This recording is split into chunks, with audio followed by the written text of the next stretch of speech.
Chapter 29 Moon's Rest Outpost. Sleeping in a tree without pillows or cushions was surprisingly pleasant. The giant hollowed-out trees actually served as pretty good insulation against the cold.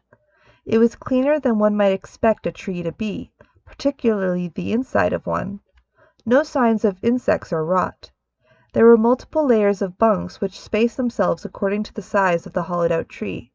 But there were multiple floors of bunks which required climbing to reach the higher bunks. Places to grab onto or sink a foot in order to climb apparently grew right on the trees. Even the clumsy of them managed easily enough. It was safe and dry. Few complained compared to the alternative of bedding themselves near the river. Meredith convinced himself to sleep, letting a few stay up to keep watch. The elves had a nearby outpost which appeared unused for at least a decade. It was difficult to see and likely had magical enchantments and wards that Meredith knew nothing about. He might ask Sai when he felt like bothering him. At the moment, he was predisposed with dreamless sleep. It was as if his mind was too exhausted to dream. His body was too tired to ache either. Battle was exhausting even for short periods. Minutes alone would be taxing in swordsplay. The elves meditated outside, just far enough away not to draw attention to the entrances. They sprinkled bits of strange dust around which somehow erased most scent. This might make it hard for the witch-blades to find them, but then again it would also make the witches' familiars and animals have a harder time as well. They just might be bold enough to cross the river. Such were these unpredictable times. Given the circumstances, he couldn't exactly blame the witches if they did. The Fae already hated them. It was likely they were going to fight on two fronts soon enough. The elves spoke in their own languages, considering how they'd word offerings minor bits of aid to mortals further. A place to sleep, some minor assistance. Of course, this was fine. However, it was a debate for them how far they'd be willing to go in order to kill witches. Mortals were a threat in their own way, although not much of one. They needed to be careful not to aid humans too much, nor too little. They did not want the witches to win, but they did not really wish casualties or high costs upon their own. As things stood, they could risk their own lives, but they could not speak for their people. Nor did they need to. They had enough authority to do what was needed, but it was important to send magical messages through the trees while the opportunity presented itself. They needed to update their kind on their greatest worry, the Grand Coven. Unlike this coven, which was small, the Grand Coven was vast and no doubt would make their move soon, if they hadn't already. The elves knew well that the Grand Coven would be waiting to strike down Isadora, but if any witches remained after the fall of their matron, it was almost certain the witches remaining would join the Grand Coven. It was important to block their chance to join the Grand Coven, but it was also important not to incur the wrath of Hecate. Hecate was the most clever goddess of witches, and they supposed she had already heard about the situation on her end. How would she strike? The Fae knew Hecate would act with cunning. No doubt she sabotaged Isadora and wait for the humans to do their work for her. The Fae had already been doing everything they could to prevent her from getting solid information through magical means. The witch goddess was strong, but she could not see all. The stronghold of the Grand Coven was not near Shing. Considerable distance existed between the Shing woodlands and the brush bog of the far southeast. It would take considerable travel time even for witches. Isadora and her coven would not allow easy access for them to enter. Even assuming the Grand Coven had spies or agents at work, the matron would most certainly block communication with her minions. Let alone the wards that must be in place to prevent someone like Hecate from coming in and slaughtering Isadora. This coven was already doomed. They had revealed themselves, which was probably why they were seeking a peace offering earlier. They could not have peace. They'd seek a quick victory. If they couldn't get that, no doubt the Grand Coven would strike soon. Further, they'd strike hard. It might be days before the agents of Hecate came. The elves needed to consider the possibility of holding off the Grand Coven instead of focusing on Isadora. The next question, how could they? Word was the Grand Coven had begun moving and preparing for something, but the Fae had little information on their actions. The Grand Coven also had very little information to act upon. It was a blind game of strategy, and they couldn't act for certain. The best course of action for the Fae was decided: spread misinformation and false images, keeping up with the wards of Isidora as long as possible before it was time to strike. The humans could take the blunt approach and die as needed. Eventually, they would still kill Isidora. They had the numbers to kill off most of the Coven. All the Fae needed to do was ensure the Grand Coven was too much misinformation and not enough time to act. They would act and they would pick up stragglers. But they supposed there would still have to be acceptable losses. The Grand Coven was going to get stronger from these events. There was no way they could not benefit. Still, they thought to take their victories where they could claim them. The Witchblades began to return. They easily found their way to the camp. Sven, Kenson, and Claire were not fools. They had blood on their weapons, but knew they too needed rest. They had bought time with witch's blood by the look of them. They approached, speaking to each other. Kenson began to speak his theorycraft in worry. "Do you think this is a trick? They could have been killed at the river, yes?" Sven snorted at the idea. With a black moss soldier there? Doubtful. There would have been signs of struggle, and I doubt a witch would find an easy way to hold his weapon. Claire didn't even consider it. They're not dead. Not yet. It's possible they had unexpected aid. Given the location, it's possible other humans, elves, or creatures of the Fey wilds may have assisted them. I have wondered why the witches didn't corrupt the river before attacking us, and now I've guessed a why. The Fey wouldn't let them. When they found the rabble from Xing, well, if I were them, I'd at least make the most of it and let the humans live long enough to be additional targets for the witches when the assault begins.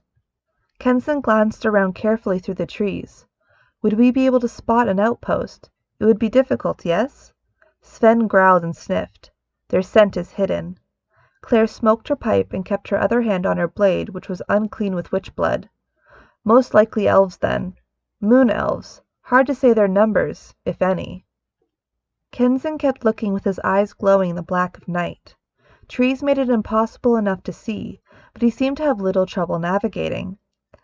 If they were from the Moon Court, they'd make themselves known to us, yes? Sven sniffed and readied his weapons.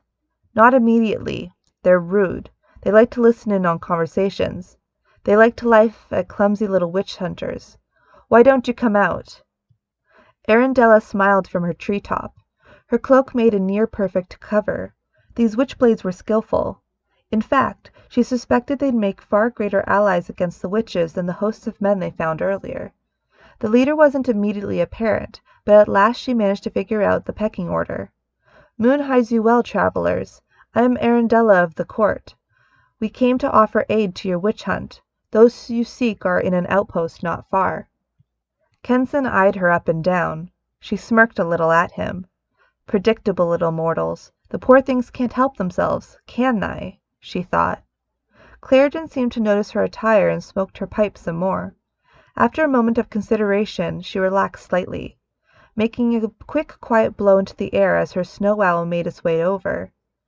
"You don't seem to be any kin of a witch." Claire's little owl hopped about in a nervous manner at the stranger. Sven kept his guard up. "No, they probably speak true."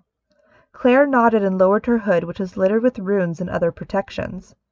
"I am Claire, the Witchblade in charge of this operation. We seek our allies. Where are they?" Arendella was surprised. "Claire, as in the Bane of 3 Covens." Claire didn't answer immediately. She gave her owl a small insect as a treat. She looked around the area and started to walk before finally saying, "The same, although the ones I faced weren't nearly this large and I had numbers enough to deal with them. Xing underestimates them. If you don't hurry, we'll have the Grand Coven to tend with. Take us to whatever shelter you offered our company." Kenson kept staring at the beautiful elf, but finally started walking. "We managed to finish off some minor witch spawn and as many as 3 witches. None appeared to be part of a triad. This is no small blow to the Coven, yes?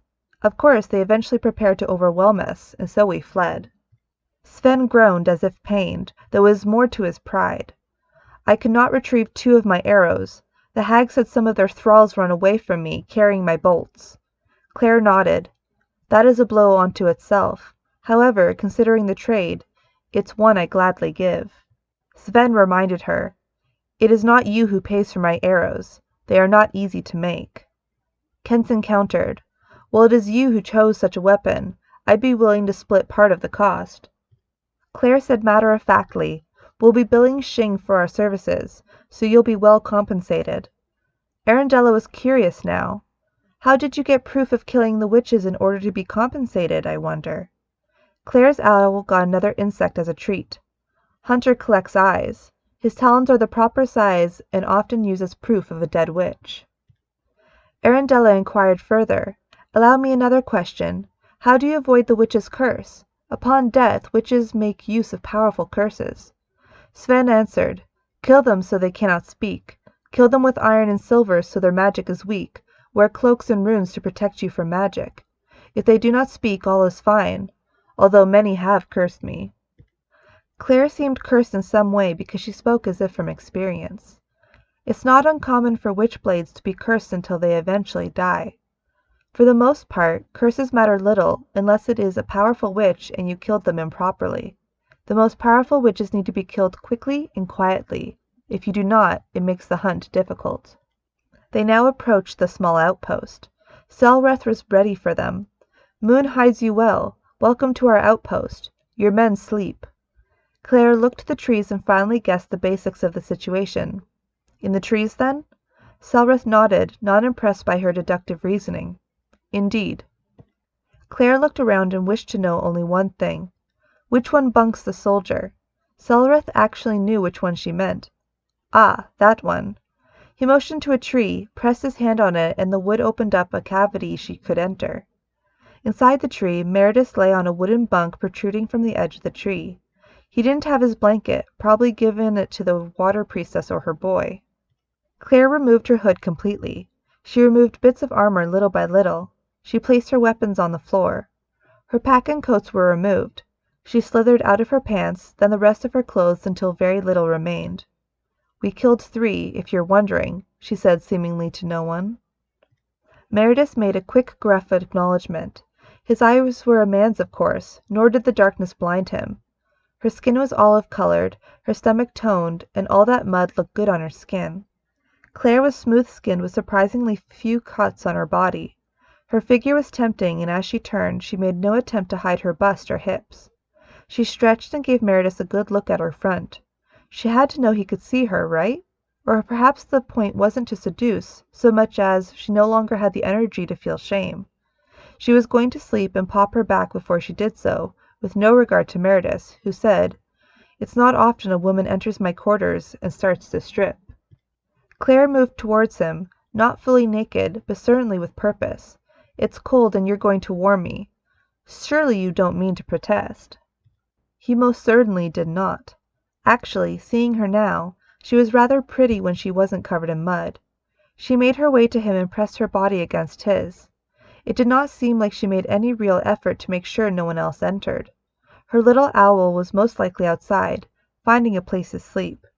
He felt her crawl onto him and make use of her clothes as a sort of blanket to cover them.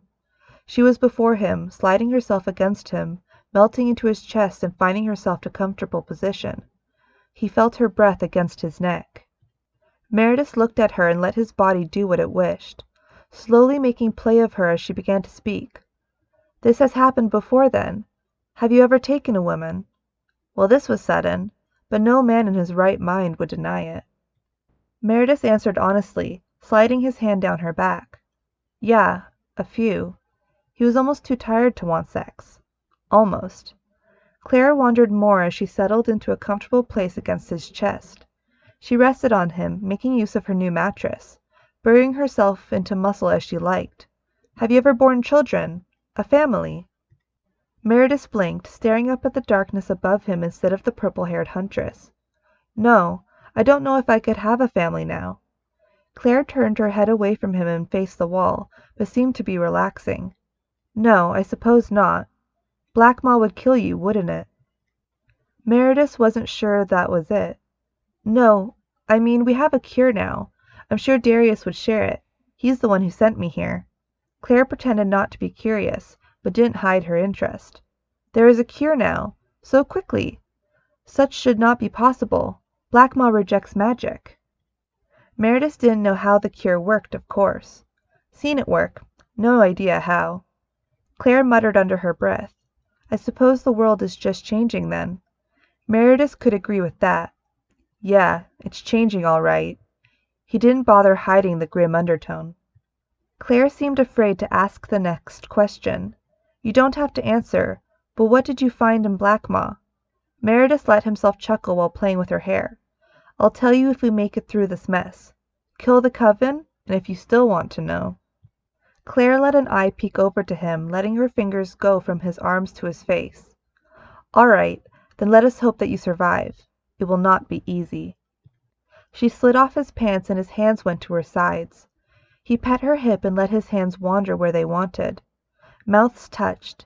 It wasn't particularly energetic as far as evenings went, but all the same, it was warm and far from lonely. Mutual pleasure eventually overcame the cold night and witches fled their thoughts. The evening went, and there they lay, comfortably sleeping without worry. It was said when men and women had brushes with death, they sought out sexual companionship. At this moment, that seemed right.